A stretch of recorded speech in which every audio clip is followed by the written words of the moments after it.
My name is Madeline Harrison. I have attended Crescent Elementary School for my elementary school years. I stayed at Crescent.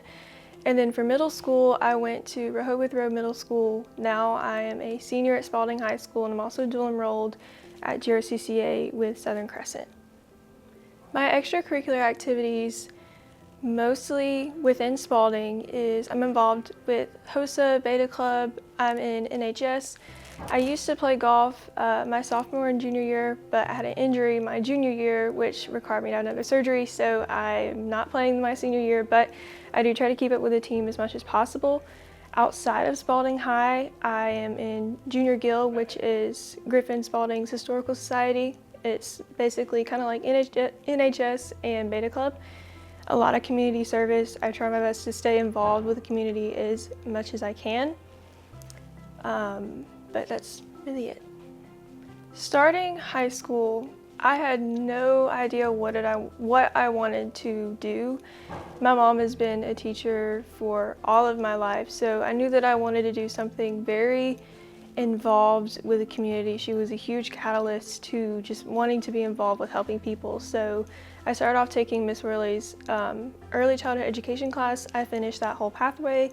I did the practicum. I spent half a semester with a pre-K class, and I absolutely loved it. Recently, I took an allied health class, and I fell in love with that too. So that kind of branched off into how I'm dual enrolled with the CNA course, and I recently did clinicals at Spalding or at Wellstar with their ER, and that has definitely been solidified that I want to go into the medical field, whether it's emergency care, pediatric care, integrating, working with kids and working with the community. Whatever I want to do, I know for a fact that there have been many people who are a huge influence on the fact that I want to go into helping those around me. That's what my career is going to be based around. So after I graduate, I should graduate with my medical assistant certification and my CNA certification. I got accepted into Georgia Southern. It's a good school. They have great nursing programs. It's a little far, so I've kind of switched focus onto Gordon, which is about 30 minutes from here. Their nursing program is amazing, very held in high regard with teachers that I've spoken to about it, and the goal is to stay local and work in, whether that's a hospital, whether that's at a doctor's office, anywhere. I want to stay local and work, keep those skills good, so when I do get into a nursing program, it'll be smooth transition, and any information that I'm going to obtain, I know that I'm going to be confident in what I'm doing. So definitely doing Gordon. The advice that I would give younger Maddy is definitely not to let anyone else in this world change the person that you are. Never change yourself for someone else, because at the end of the day, all that's going to do is set you back. You're not going to be able to reach your full potential and work towards your goals truly if you are not being truly who you are. There's a lot of pressure, especially, in the society that we live in now. So it's hard. It's definitely one of those things that is easier said than done, but you want to stay true to yourself so you can be as successful as possible. So something that I would tell my future self is it's very simple, but have patience.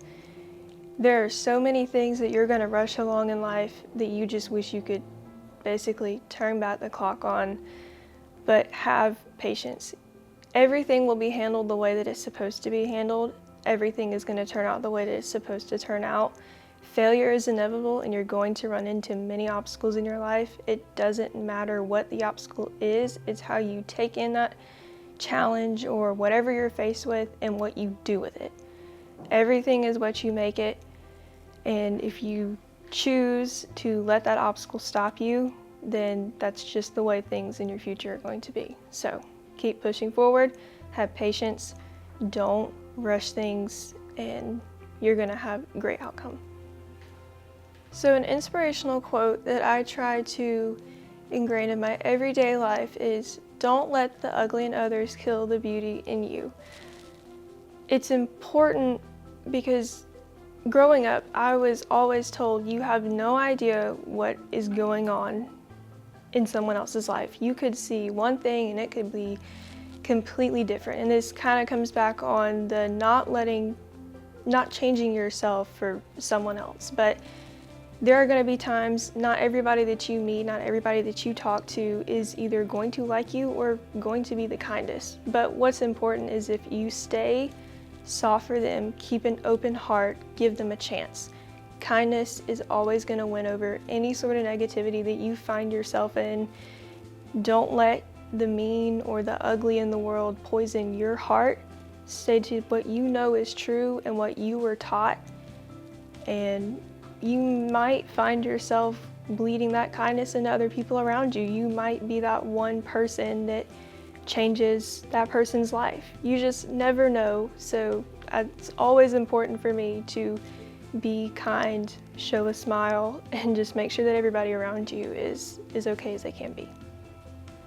So something that I would tell someone who is struggling with their sense of self-worth or their ability to reach their goals is the biggest enemy that you're going to have in this world is yourself. If you think that you're not going to reach that goal, then you're not going to reach that goal. You may feel like you're not going to reach it, but you need to have a mindset that is, I can do this. It's definitely, again, one of those things that is way easier said than done, and it might take a support group. You might be able to do it on your own, but it comes back, it starts with you. If you believe you can do it, you can anything you put your mind to is more than achievable. Put in the work, put in the effort. Don't let up on the progress. When you see progress, keep pushing, and again, anything you put your mind to is going to become a reality, as long as that's what you truly want. So some advice that I've been given, kind of piggybacking off of something that I would tell someone else, is I've always been told that I am more than capable to do whatever I put my mind to. And it comes back to finding what you truly want. It's a very stressful process, all throughout middle school, and just barely at the end of high school, I figured out, hey, this is what I want to do. So keep working and keep finding those passions. Don't be scared to try new things. If you try something and you fail at it, that's more than perfectly okay. What matters is that you tried it and you figured, oh, I don't really like this all that much. And again, that's something you're not going to be perfect at everything that you try to tackle in life or in school or in sports or whatever you're doing. But what matters is that you make yourself capable to that opportunity and that you put in the effort. So one of the positive things about GSCS, I've been in GSCS my entire life. My mom has been a staff member of GSCS all my life, and I understand that there's a lot of negativity that's shined on our school system from many points of views, whether it's those who attend outside of Spalding County or those who work in Spalding County.